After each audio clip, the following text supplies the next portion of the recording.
साधारण 3-3.5 वर्षापूर्वी शिवसेना पक्षात फूट पडली आणि शिवसेना, शिंदे गट व उद्धव ठाकरे गट असे 2 गट पडले.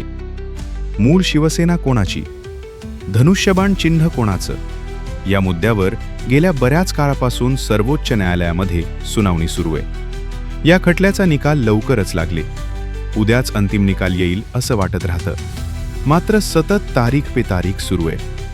अखेर आज मूळ शिवसेना पक्षाची सुनावणी सुरू करण्यात येईल असं सुप्रीम कोर्टानं मागल्या तारखेला सांगून ठेवलं होतं. मात्र आता आजची सुनावणी देखील होण्याची चिन्ह अतिशय कमी आहेत. या प्रकरणी ठाकरेंची बाजू मांडणारे ॲडव्होकेट असीम सरोदे यांनीच सोशल मीडियावर एक पोस्ट लिहून हा अंदाज व्यक्त केलाय. आज शिवसेना सत्ता संघर्ष, पक्ष पळवणे, धनुष्यबाण चिन्ह याबाबतची सुनावणी घेतली जाईल अशी आशा करता येणार नाही.